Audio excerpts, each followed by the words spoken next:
Buckingham Palace's release of a new portrait to mark King Charles III's 77th birthday is more than a simple greeting card to the nation, it is a carefully crafted visual statement.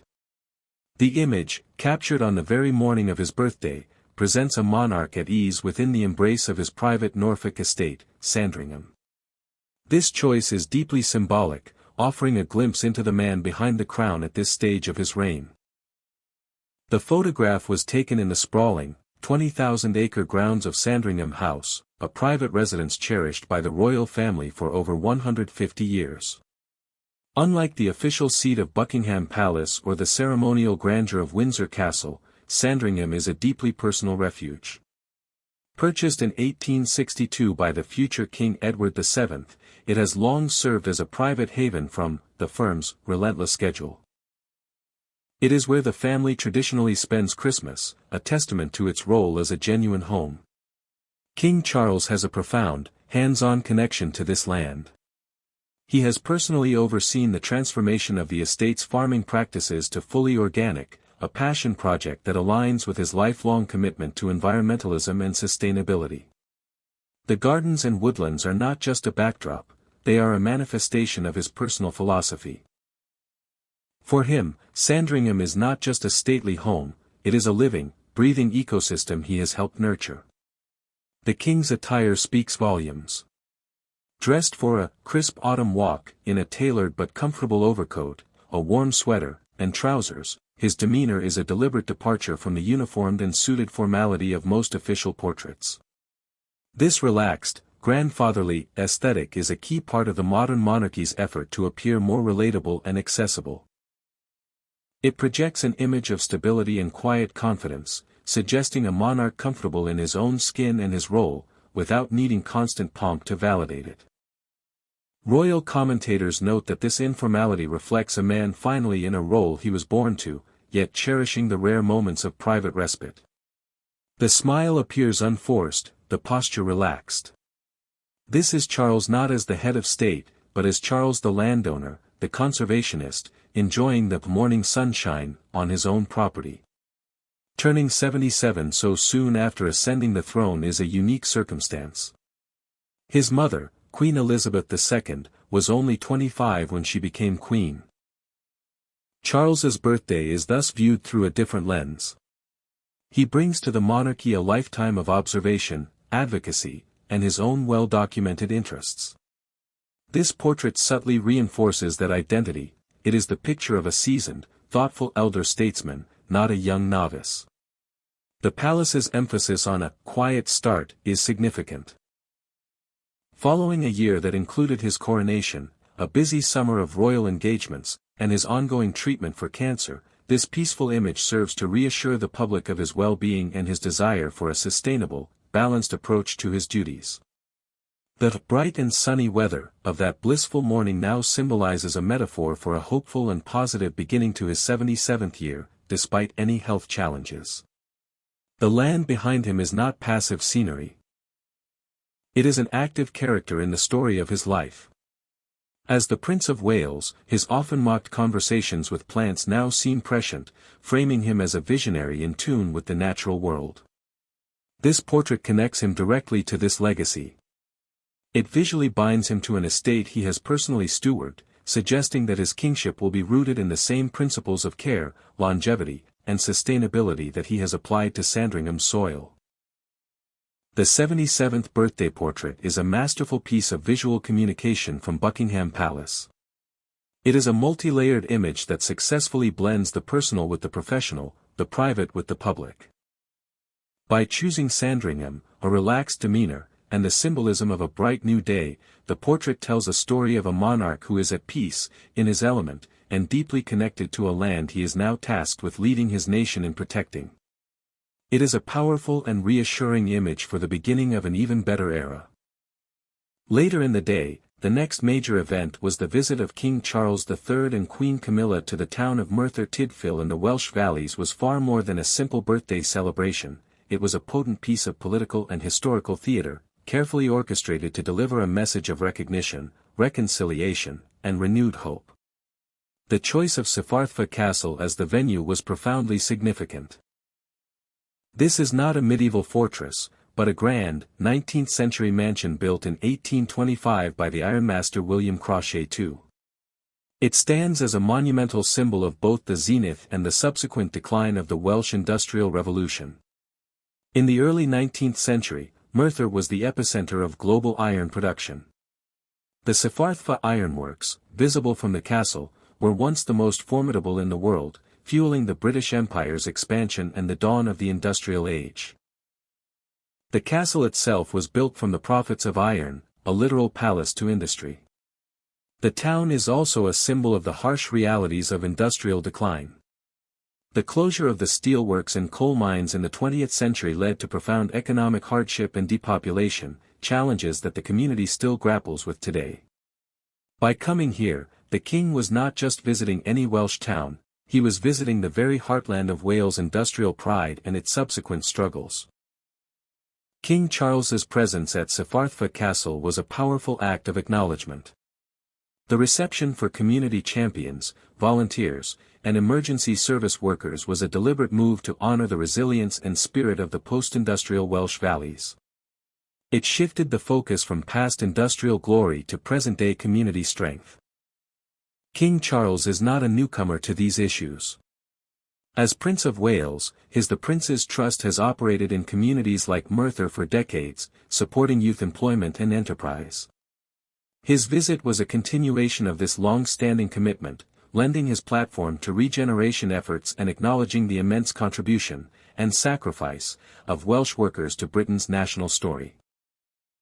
This is a relationship that has not always been easy, given historical tensions between the Crown and Welsh identity, making this gesture of unity all the more meaningful. The magnificent castle-shaped cake was the perfect, whimsical centerpiece for such a layered event. The edible replica of Cyfarthfa Castle was a work of art that served multiple symbolic purposes. It represented celebration, a festive, sugary tribute for a birthday. Secondly, recognition. Acknowledging the specific location and its heritage. And lastly, transformation, turning the hard, industrial symbol of the castle into something sweet and shared, mirroring the hoped-for transformation of the region's future. The image of the king cutting into the edible fortress is rich with meaning. It is a communal act, a sharing of the celebration with the people. It marked a sweet conclusion, not just to the visit, but perhaps symbolically to a more bitter chapter, suggesting a future built on shared celebration rather than industrial exploitation. This visit must be seen within the broader context of King Charles's approach to the monarchy and the United Kingdom. In an era of renewed Welsh nationalism and debates about the future of the Union, the visible presence of the monarch in a historically significant but often overlooked area is a powerful tool of soft power. It demonstrates that the Crown sees and values all parts of the nation. By aligning himself so clearly with themes of heritage, regeneration, and community resilience, King Charles is cementing his own royal identity. He is positioning himself as a steward of national history and a patron of sustainable, community-led futures, a role that feels authentic given his lifelong passions. In conclusion, the royal visit to Merthyr Tydfil was a masterclass in symbolic diplomacy. It wove together the threads of a proud but difficult industrial past, the resilient present-day community, and a hopeful future. By choosing Cyfarthfa Castle, celebrating local heroes, and partaking in the shared ritual of the cake, King Charles and Queen Camilla did not just bring royal pomp. They delivered a powerful, empathetic message of recognition and support, actively working to reinforce the bond between the Crown and Wales by honoring its past and believing in its future. The final but not least major event of the day was the birthday gifting, personal and political gifts for King Charles at 77. King Charles III's 77th birthday was a masterclass in the modern monarchy's dual existence, a day of public duties and private meaning. While the sovereign attended to official well-wishers, the most resonant moments, as often happens within the House of Windsor, occurred away from the cameras. The arrival of special and historic gifts from his grandchildren and from the Duke and Duchess of Sussex provided a poignant narrative that speaks volumes about the man, his family, and the institution he leads. The usual flood of official well-wishes is a constitutional and diplomatic ritual.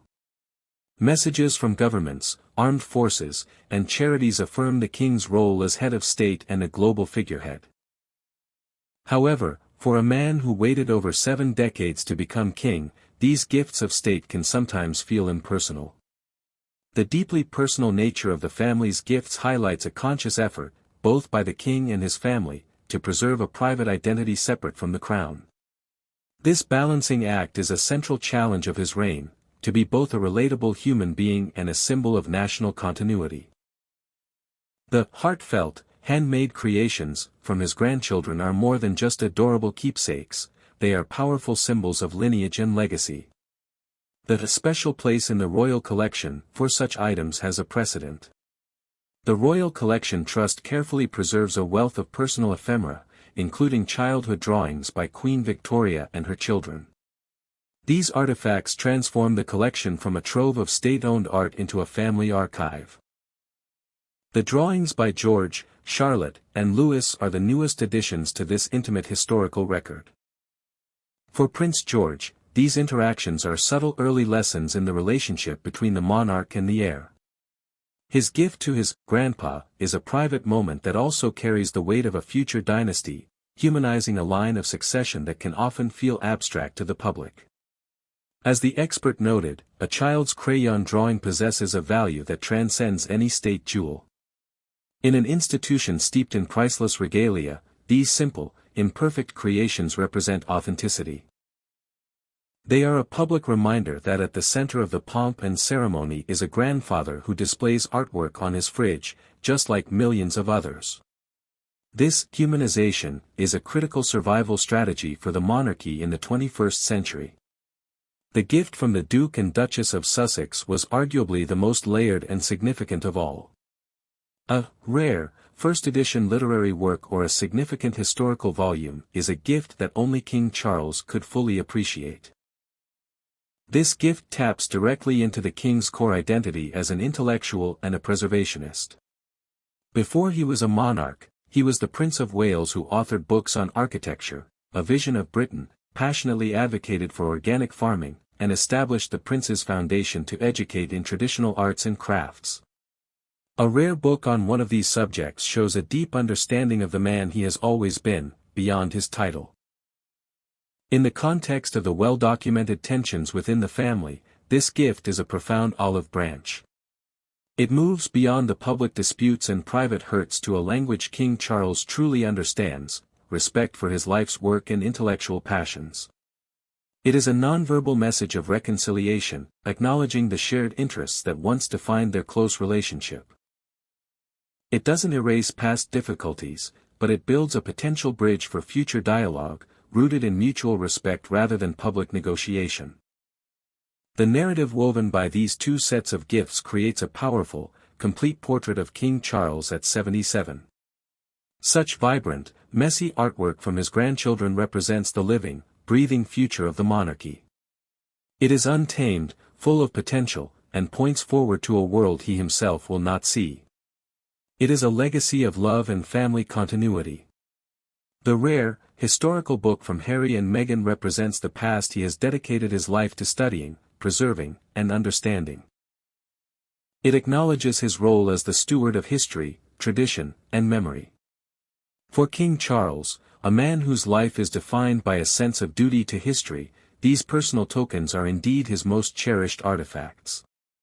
The weight of the past he carries on his shoulders and the hope for the future he sees in his grandchildren's eyes. The 77th birthday of the king was not just a celebration of his age, but a symbolic display of his personal legacy. A legacy built not only on the throne he occupies but on the family he leads and the history he holds dear, both in the pages of a rare book and in the joyful strokes of a child's crayon.